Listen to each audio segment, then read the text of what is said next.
Good morning.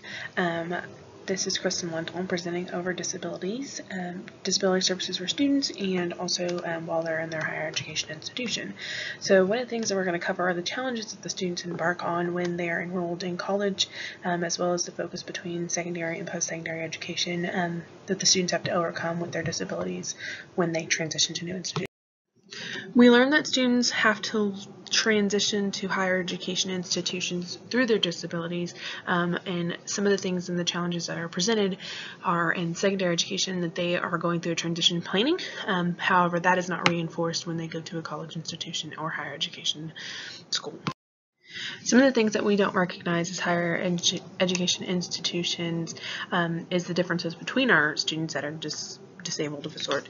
Some of them you can see, others you cannot. Some of the things that we see as educators are students who are handicapped. They're in wheelchairs, they're deaf, some type of disability that is viewable. However, some are not communicated at all.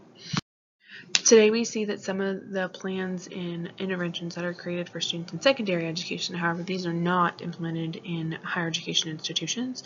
And some of the plans that they see in secondary institutions are the 504 plans, the IEPs, the IDEAs, and when they go and graduate out of those schools, then we see that the student has to take their own disability into their own hands to make that decision further on.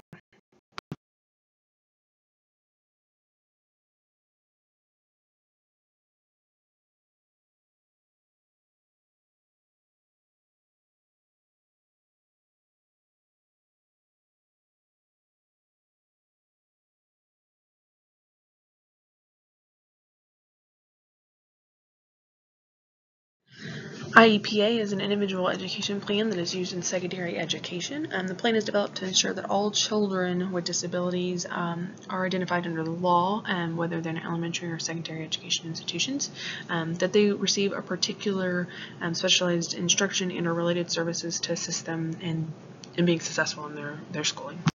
One of the things that we'll see is the secondary versus post-secondary educationals are important for students to recognize on their own. What students need to know to be successful in their education after graduation within a secondary institution, and then what instructional responsibilities need to be taken or into account for college level. The article limitations that are presented in this particular article with transitions to and with disabilities is the fact that the research, there's not as much research regarding the background of these students to determine which resources would be more beneficial to implement in a post-secondary education level. And so to further create those limitations, the article does not cover any research that they've done, just particular discussions that have happened with other students. So today we see a chart that presents some of the disabilities that are present. Things to think about is not every disability is seen on the outer surface of a human being, and so that is a challenge in itself for educators to recognize. And so just being cognitively aware of the long list of disabilities that are present and how to assist those particular students with them. So the article greatly discussed 3 students' real-life application with higher education experiences regarding their disabilities. So one thing that we learned is students have to advocate for themselves. Many students will attend courses but won't utilize the services for disabilities that they have and need to accommodate for their educational success. So the first student that was covered was Magdalene. She actually communicates her disabilities with her particular professors. However, she doesn't use the educational and disability resources that are available to her at the institution. So one thing that her professors do is if she's needing further clarification, they will clarify also for the students as a whole within the classroom instead of targeting her as a student. So Andrea is the second student that was discussed in the article. We find that she was not initially diagnosed K through 12 with ADHD, but however, with failing out of classes and having to take a couple of years off, she eventually was diagnosed and is able to utilize the resources she needs to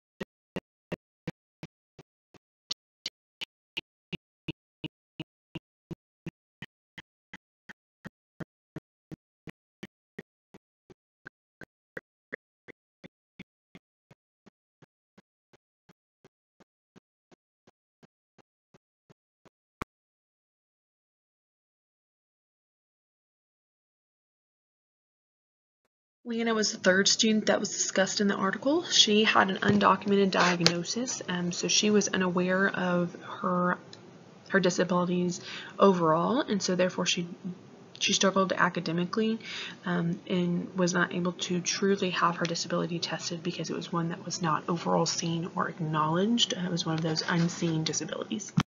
So one of the things with reading the article that we can further research would be a need to focus on implementing better services for students with disabilities. So not every institution is fully at the capacity to meet the desired needs of students with disabilities, whether it be through the structure of the campus and or through the academic services.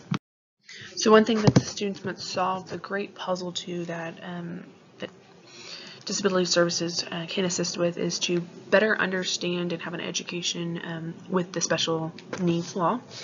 Know that less educational services are provided in higher education, strengthen and develop their self-advocacy skills, and rid themselves of discomfort when disclosing disabilities. Further research that should be initiated primarily by the student would be to create dialogue between educators and the student.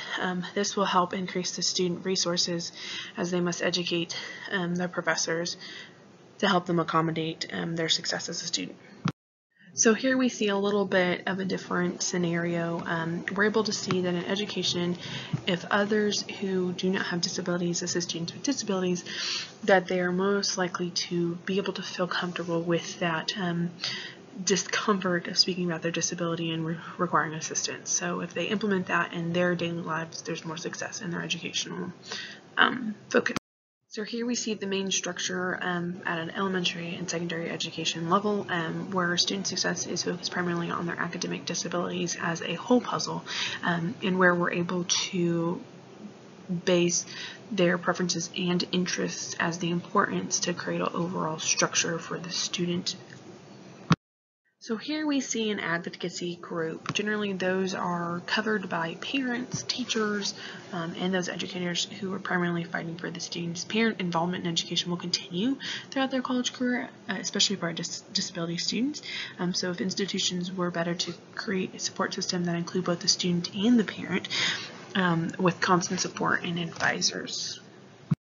So the important thing with students with disabilities is that they find comfort in disclosing their educational challenges and or particular disabilities themselves, not only to their educators but to their peers.